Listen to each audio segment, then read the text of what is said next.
शेतकरी बंधूंनो नमस्कार। मी तुमचा व जीवाणूंचा मित्र घनश्याम हेमाडे। सध्याची आपली वेब सिरीज चाललेली आहे शेतीतील सूक्ष्म वीर। प्रत्येक सोमवारी 6 वाजता सायंकाळी आपण एक विषय घेऊन येत असतो आणि त्या विषयावरती आपण सखोल चर्चा करत असतो, ज्याच्यामध्ये नायट्रोजनच्या बॅक्टेरिया, पोटॅशच्या बॅक्टेरिया, त्यानंतर फॉस्फरसच्या बॅक्टेरिया, मायकोरायझा असे अनेक सिरीज आपण या माध्यमातून घेतलेल्या आहेत। आणि आज खूप महत्त्वाचा विषय आहे तो म्हणजे आपण आपल्या शेतीमध्ये वापरतो EM कल्चर 1 आणि EM कल्चर 2।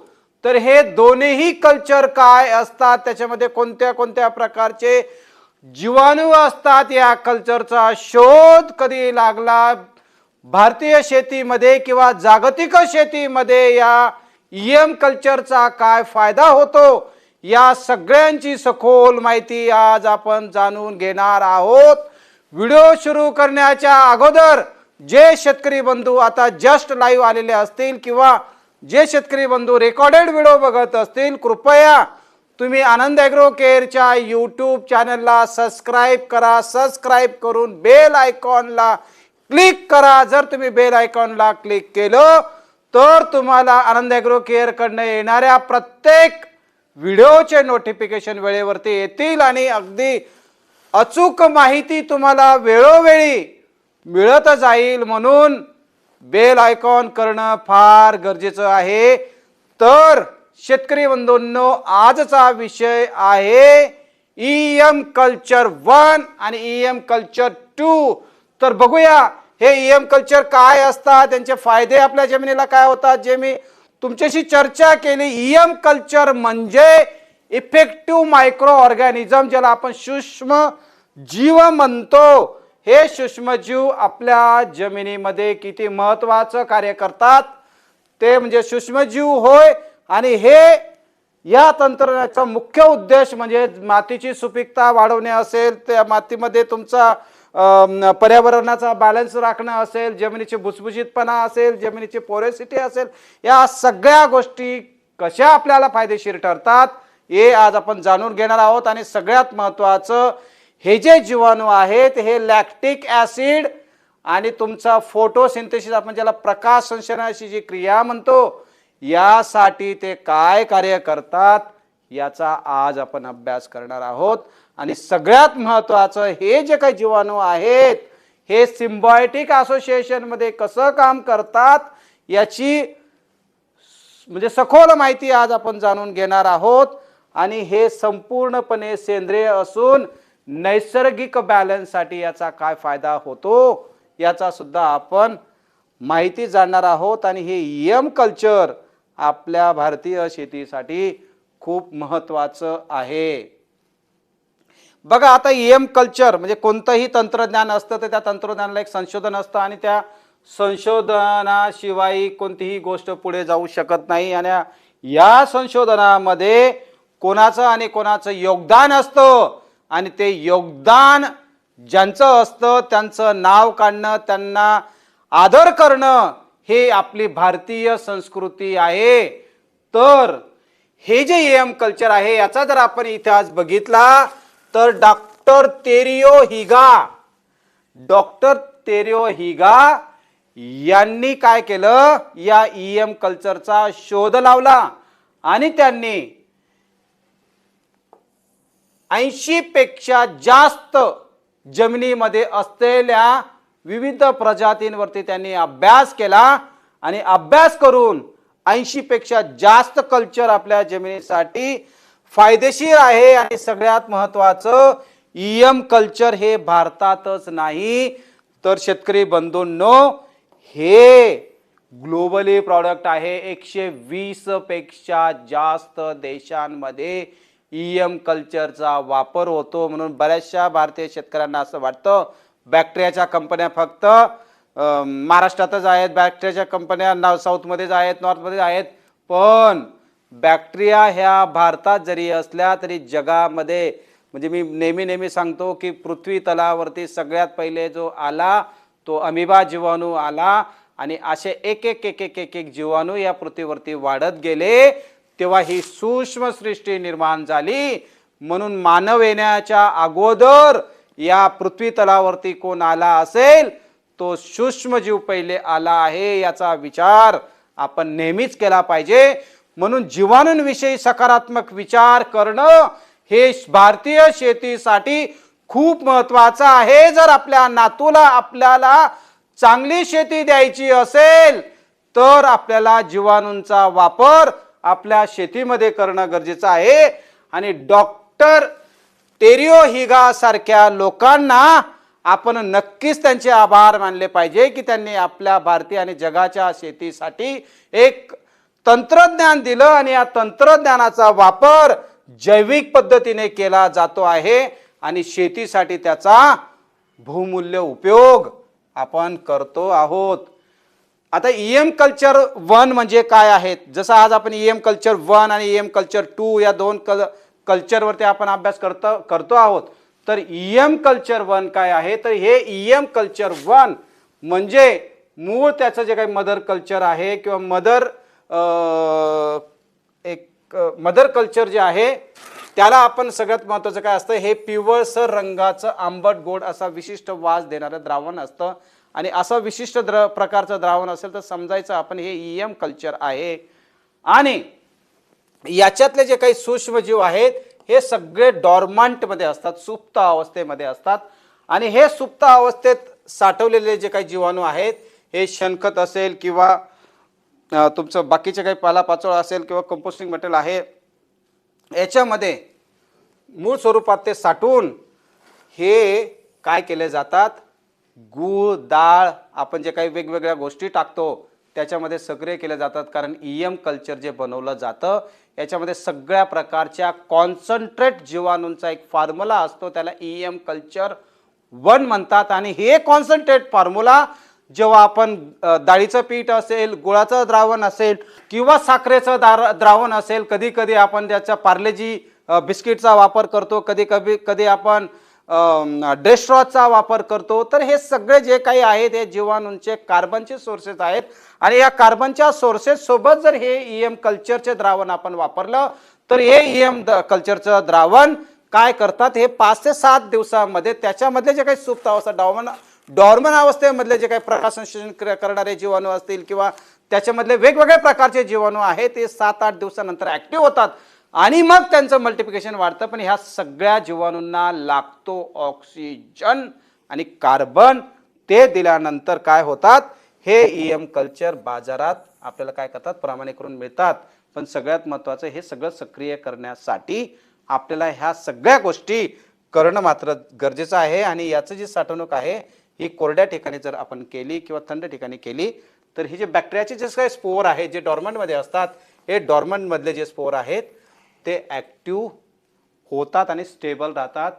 ईएम कल्चर म्हणजे काय, तर ईएम कल्चरमध्ये प्रामुख्याने खालील जीवाणूंचा वापर केला जातो किंवा खालील प्रकारचे जीवाणू ह्या ईएम कल्चरमध्ये असतात. तर सगळ्यात महत्त्वाचा जो आहे ज्याच्यावरती आपण एक सेशन घेतलं प्रोबायोटिकमध्ये, ज्या प्रोबायोटिकमध्ये लॅक्टिक ॲसिडचा मोठा वापर सांगितलेला आहे किंवा आंबण्याची क्रियेमध्ये ज्याचा वापर सांगितलेला आहे, तर तोच लॅक्टिक ॲसिड जो लॅक्टिक बॅक्टेरिया आपण म्हणतो, हा लॅक्टिक बॅक्टेरिया तुमचा असतो दुधामध्ये आणि दुधाचं रूपांतर करणाऱ्या दह्यामध्ये. तर लॅक्टोबॅसिलस नावाचा जीवाणू हा लॅक्टिक बॅक्टेरिया त्याच्यामध्ये असतो. आणि जे मी तुम्हाला सांगितलं फोटोसिंथेसिस बॅक्टेरिया, जो तुमचा प्रकाश संश्लेषण करण्याची क्रिया करणारा जो काही बॅक्टेरिया आहे, हा बॅक्टेरिया सुद्धा ईएम कल्चरमध्ये असतो. आणि ईस्ट, ज्याला आपण जसं पाव जे बनवले जातात किंवा जे बेकरीचे आयटम बनवले जातात याच्यामध्ये सुद्धा ईस्टचा मोठ्या प्रमाणात वापर होतो. तर ईस्ट सुद्धा हा एक बॅक्टेरियाचाच एक फॉर्म आहे. मग हे सगळे तिन्हीचे फॉर्म्युलेशन जेव्हा एकत्र करून बनवलं जातं त्यापासून बनतं ईएम कल्चर 1. पण ईएम कल्चर 1 हे कॉन्सन्ट्रेट असतं, त्याच्यापासून ईएम 2 बनवायचं असतं. ते कसं बनवायचं हे तुम्हाला मी पुढे सांगतो. म्हणून ईएम 1 आणि ईएम 2 असं त्याला म्हटलं जातं. आता बघा, हे जे ईएम कल्चरमधले जे काही म्हणजे लॅक्टिक ॲसिड्स असतात, तर हे लॅक्टिक ॲसिड्स काय काम करतात, तर सगळ्यात महत्त्वाचा द्रावणाचा महत्त्वाचा घटक म्हणजे लॅक्टिक ॲसिड, जे मी तुम्हाला ऑलरेडी सांगितलं. हे काय करतात, जे काही अविघटनशील जे घटक आहेत की जेव्हा ते विरघळत नाही आहे, तर त्या घटकांना विरघळण्याचं काम हे लॅक्टिक ॲसिड करतात. आणि सगळ्यात महत्त्वाचं, हे सूक्ष्मजीव जे काही हानिकारक जे जीवाणू आहेत किंवा बुरशी आहेत, यांना रोखण्याचं काम हे लॅक्टिक ॲसिड्स करतात. आणि सगळ्यात महत्त्वाचं, जमिनीतील सेंद्रिय पदार्थांना कुजवून मऊ करण्याचं काम हे जीवाणू करत असतात. म्हणून तुमच्या जमिनीमधला नायट्रोजनची अवेलेबिलिटी करण्याची असेल, तुमच्या जमिनीमधला तुमचा ऑर्गॅनिक ॲसिड्स वाढवायचा असेल, किंवा ॲसिडची निर्मिती करून तुमच्या जमिनीचा पीएच कमी करायचा असेल, तर त्याचा रोल आहे लॅक्टिक ॲसिडचा. आणि फोटोसिंथेसिस करणारा जो जीवाणू आहे, हा तुमचा प्रकाशनाची क्रिया जर वाढली, तर तुमच्या झाडामध्ये अन्नद्रव्य किंवा तुमचं हरितद्रव्य वाढलं, तर काय होणार, तुमच्या पानामध्ये अन्नद्रव्य जास्त साठवले जाणार. हा त्याचा मागचा उद्देश आहे. आणि सगळ्यात महत्त्वाचं, नेमॅटोड सारखे जे काही सूत्रकृमी असतात, सूत्रकृमीचे जे काही अँटोमोपॅथोजन नेमॅटोड्स असतील, किंवा जे तुमचे सूत्रकृमी आहेत, तर त्या सूत्रकृमीला मारण्याचं काम सुद्धा ईएम कल्चर करतात. हे सुद्धा आपल्यासाठी एक महत्त्वाची बाब आहे. आणि हे ईएम कल्चर नेमॅटोड्सला मारण्याचं काम करतात, याची सुद्धा माहिती आपण साठवणं गरजेचं आहे. ईएम मध्ये सूक्ष्मजीव प्रकाशसंश्लेषणाची क्रिया करतात, जे मी तुम्हाला सांगितलं. झाडाला एनर्जी देण्याचं काम असेल, त्याच्यामध्ये जे काही फोटोसिंथेसिसमुळे जे काही तुमचं अन्नद्रव्य असेल, पानाला रसरशीतपणा असेल, प्राणाची रुंदी वाढवणं असेल, सूर्यप्रकाश फास्ट खेचून घेणं असेल, ह्या सगळ्या गोष्टी याच्यामध्ये आहेत. आणि याच्यामध्ये अमिनो ॲसिडची निर्मिती झाली की आपोआप आपल्या प्लांटमध्ये काय होतं, नायट्रोजनचं पर्सेंटेज वाढतं. आणि नायट्रोजनचं पर्सेंटेज वाढलं की आपोआप पानाची रुंदी, जाडी, काळोखी या सगळ्या गोष्टी येतात. म्हणून याचं सगळ्यात महत्त्वाचं काम म्हणजे फोटोसिंथेसिस क्रिया करण्याचं काम याच्यातील जीवाणू करतात. आणि सगळ्यात महत्त्वाचं, रोग प्रतिकार क्षमता वाढवणे. आणि हे जीवाणू जमिनीतील कार्बन वाढवण्याचं काम करतात. आणि ज्या जमिनीमध्ये तुमचं कार्बन जास्त असेल, तर त्या जमिनीला सुपीक जमीन म्हटलं जातं. मग तिसरा पार्ट येतो ईस्ट, जे मी तुम्हाला सांगितलं की बेकरी या वेगवेगळ्या गोष्टींमध्ये ईस्टचा मोठ्या प्रमाणावर वापर होतो. तसं ईस्ट हे जमिनीसाठी सुद्धा खूप महत्त्वाचं आहे. जर तुम्ही या फिगरमध्ये बघितलं, तर ईस्ट जर आपण मायक्रोस्कोपिकमध्ये बघितलं, तर ईस्ट तुम्हाला अशा स्वरूपात दिसतो. कोणतेही जीवाणू हे डोळ्यांनी दिसत नाहीत. काही अशा बुरशा आहेत, या बुरशा सरफेसवरती ग्रो झाल्या तरच त्या डोळ्यांनी दिसतात. पण मात्र जीवाणू बघण्यासाठी आपल्याला मायक्रोस्कोपिकमध्येच बघावं लागतं. हे सुद्धा आपल्याला माहिती असणं गरजेचं आहे. नाही तर बऱ्याचशा लोकांना त्याचं कन्फ्युजन होतं. आणि मग कन्फ्युजन झाल्यामुळे त्यांना असं वाटतं की बॅक्टेरिया काम करत नाही. बॅक्टेरिया 100% काम करतात. फक्त त्याच्यावरती काय करावं लागतो, आपल्याला विश्वास ठेवावा लागतो. मग ईस्टच्या प्रक्रियेतून अनेक प्रकारची हार्मोन्स निर्माण होतात. जे सगळ्यात महत्त्वाचं जीवाणूंचं जे कार्य आहे, तुमचं एन्झाईमची निर्मिती, तर एन्झाईमची निर्मिती करण्याचं कार्य हे सगळे करत असतात. त्यानंतर तुमच्या सेल्स डिव्हिजन्स असतील, प्लांटमध्ये तुमच्या सेल्स भित्तिका वाढवणं आणि सेल्सला इलॉंगेट करणं, हे सेल्सच्या डिव्हिजन वाढवणं. तुमच्या सेल्सच्या डिव्हिजन जेवढ्या वाढतील, तेवढं काय होणार, तुमचे अन्नद्रव्य जास्त अपटेक होणार. आणि जेवढे तुमचे अन्नद्रव्य अपटेक होणार, तेवढा सेल्स तुमच्या प्लांटला रेजिस्टन्स डेव्हलप करणार. आणि ह्या सेल्सचा इलॉंगेशन वाढवण्यासाठी सुद्धा त्याचा फायदा होतो. कारण की काही संप्रेरक जे आहेत, हे संप्रेरक सुद्धा उत्सर्जित करण्याचं काम याच्यातील काही जीवाणू करत असतात. आणि त्यानंतर ईस्टमुळे काय होतं, तुमच्या मायकोरायझा सारख्या बुरशीला सुद्धा प्रमोट करण्याचं काम किंवा त्याला ग्रोथ करण्याचं काम हे करत असतात. आणि ईस्ट जे आहे, तुमच्या किण्वन प्रक्रिया, म्हणजे आपण ज्याला म्हणतो फर्मेंटेशन, जसं इडली असेल, डोसा असेल, हे सगळं बनवण्यासाठी, दही असेल, किंवा जे आंबवण्याची ज्या प्रक्रिया आहे त्याला आपण किण्वन प्रोसेस म्हणतो, फर्मेंटेशन मेथड म्हणतो. या फर्मेंटेशन मेथडच्या माध्यमातून हे केलं जातं.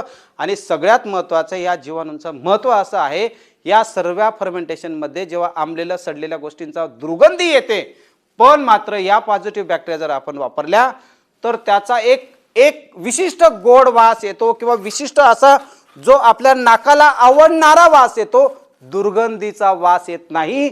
याचं एक महत्त्वाचं विशिष्ट उदाहरण आहे की याच्यामुळे कोणत्याही पद्धतीची दुर्गंधी येत नाही. याची सुद्धा नोंद आपल्या नॉलेजमध्ये असणं गरजेचं आहे. आणि जिथं दुर्गंधी येते, तिथं पॉझिटिव्ह बॅक्टेरिया नाही, हे सुद्धा लक्षात घेणं गरजेचं आहे. कारण ज्यावेळेस तुमची इडली फर्मेंट होते तर त्यावेळेस तुम्हाला असं वाटतं की काहीतरी एक चांगली क्रिया होते, तर पॉझिटिव्ह स्मेल येतो, म्हणजेच हे सगळे पॉझिटिव्ह बॅक्टेरिया आपल्या जमिनीमध्ये काम करण्यासाठी तयार होतात. हे सगळं आपण EM कल्चर 1 बघितलं. आता EM कल्चर 2 काय आहे, तर EM कल्चर 2 हे कसं करायचं, हे कसं बनवायचं, ज्याची मी सुरुवातीला थोडीशी तुम्हाला माहिती दिली. तर EM कल्चर 2 सक्रिय EM ऍक्टिव्ह किंवा AIM असे त्याला म्हटले जाते. हे EM प्रक्रिया करून EM2 बनवलं जातं. आणि ज्याच्यामध्ये तुमचं काय असतं, मळी, जी तुमची ऊसाची मळी असते, त्या ऊसाच्या मळीला काय केलं जातं, 5 ते 6 दिवस सील पॅक करून ठेवलं जातं. त्याला कोणताही ऑक्सिजन गेला नाही पाहिजे. अशा थंड कोरड्या ठिकाणी आणि एकदम अशा अंधाराच्या ठिकाणी ठेवून हवा बंद करून डब्यात ठेवल्यानंतर काय होतात, याच्यातले जे काही सूक्ष्म जीवाणू आहेत, हे जीवाणू काय करतात, त्या जीवाणूंना ऍक्टिव्ह करतात, त्याला फर्मंट करतात आणि फर्मंट झाल्यानंतर जो दुसरा प्रॉडक्ट तयार होतो त्याला EM2 असं म्हटलं जातं. मग हे द्रावण प्रत्यक्ष शेतात फवारणीसाठी किंवा जमिनीतून देण्यासाठी तुम्ही त्याचा सढळ हाताने वापर करू शकतात योग्य मात्रेमध्ये. त्यानंतर एकदा EM तयार झाले की तुम्हाला ते 30 ते 45 दिवसात वापरणं गरजेचं आहे. कारण डॉर्मंट अवस्थेमध्ये असलेले जीवाणू ज्यावेळेस तुम्ही त्या ऍक्टिव्ह पोझिशनमध्ये नेतात आणि ऍक्टिव्ह जर एकदा झाले आणि एकदा जर त्याची फर्मेंटची क्रिया झाली तर 30 ते 45 दिवसापर्यंत जर तुम्ही हे कल्चर वापरलं तर हे कल्चर तुमच्या जमिनीमध्ये इफेक्टिव्ह रिझल्ट दाखवतात. आणि हे डिले केलं तर त्याचे रिझल्ट मात्र कमी होतात. हे कल्चर मग त्याचे काउंट कमी झाल्यामुळे तुम्हाला रिझल्ट दिसत नाही. म्हणून 30 ते 45 दिवसात हे कल्चर वापरणं गरजेचं आहे. हानिकारक सूक्ष्मजीवांचे नियंत्रण हे कसं करतं, जसं की तुम्हाला मी निमॅटोड्सचं एक उदाहरण सांगितलं होतं. तर हानिकारक जीवाणूचं काय, जेव्हा आपण जमिनीमध्ये EM सोडतो त्यावेळेस तेव्हा फायदेशीर जीवाणूंची संख्या वाढते आणि जमिनीतील फायदेशीर जीवाणूंची संख्या वाढल्याने हानिकारक जीवाणूंची संख्या किंवा बुरशींची संख्या आपोआप कमी होते. कारण आपले सूक्ष्मवीर जेवढ्या संख्येने जास्त वाढणार तेव्हा आपण जे काही हानिकारक बुरशी आहेत, ज्या आपल्याला घातक आहेत आपल्या जमिनीला, त्यांना मारण्याचं काम हे जीवाणू करत असतात. नाही आपोआप त्यांचं नियंत्रण होतं. आणि EM मधील सूक्ष्मजीवांची जी काही सूक्ष्मजीव वाढतात ते नैसर्गिकरित्या रासायनिक किंवा एन्झाईम, जे तुम्हाला सांगितलं की प्रत्येक जीवाणूचं काम आहे एन्झाईम्सला निर्मित करणं आणि एन्झाईमच्या निर्मितीवरतीच खरे त्यांचे रिझल्ट वाढतात आणि हे पेशीव्यतिकेला तोडण्याचं काम हे जीवाणू करत असतात. आणि आपोआप त्याच्याने तुमचे जे काही हानिकारक जीवाणू आहेत, बुरशी आहेत, या मरतात. आणि हे सगळ्यात महत्त्वाचं की नत्र स्थिर, म्हणजे तुम्हाला बोललो की ॲमिनो ॲसिडची निर्मिती असेल, प्रकाशसंश्लेषणाची क्रिया असेल, हे सगळे जे काही बॅक्टेरिया आहेत हे सगळे बॅक्टेरिया EM मधील सूक्ष्मजीव भूमिका बजावतात आणि नायट्रोजन अवेलेबल करण्यासाठी हे जीवाणू काम करतात. आणि EM मुळे जमिनीतील ॲझोटोबॅक्टर असेल, रायझोबियम असेल किंवा ॲझोस्पिरिलम असेल, ह्या सगळ्या प्रकारच्या उपयुक्त बुरशांसाठी हे फायदेशीर आहे. आणि हे जीवाणू पिकांच्या मुळाशी सहजीवन, म्हणजे आपण म्हणतो सिम्बायोटिक असोसिएशन करून हे जे कल्चर आहे हे कल्चर ग्रो करतात आणि आपल्या जमिनीला सुपीक करण्याचं काम हे सगळे प्रकारचे जीवाणू करत असतात.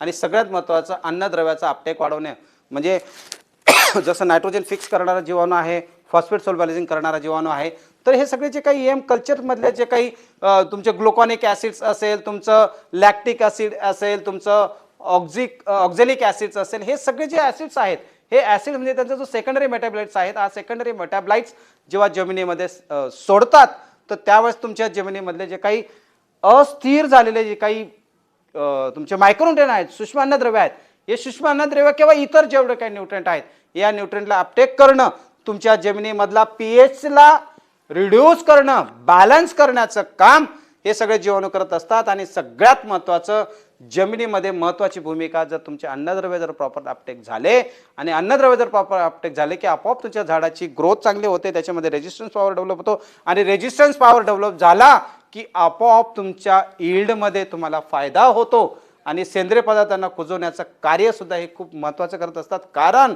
याच्यामधले जे काही एन्झाईम्स आहेत आणि याच्यामधला जो काही ऑर्गॅनिक ॲसिड्स आहेत ह्या जे म्हणजे किण्वन करण्याची क्रिया असेल, कंपोस्टिंग करण्याची क्रिया असेल, या सगळ्या क्रिया करत असताना कोणत्याही पद्धतीचा, पुन्हा सांगतो की दुर्गंधी येत नाही आणि दुर्गंधीवर नियंत्रण करण्याचं काम हे सगळे म्हणजे जे काही ईएम कल्चरमध्ये जीवाणू आहेत हे जीवाणू करत असतात. आणि सगळ्यात महत्त्वाचं, अमोनिया आणि हायड्रोजनचे सल्फाईड ची दुर्गंधी येते, ईएम मधील सूक्ष्मजीवांना वायूंना शोषून घेतात आणि त्यांचे रूपांतर उपयुक्त अमायनो ॲसिड्स मध्ये करतात.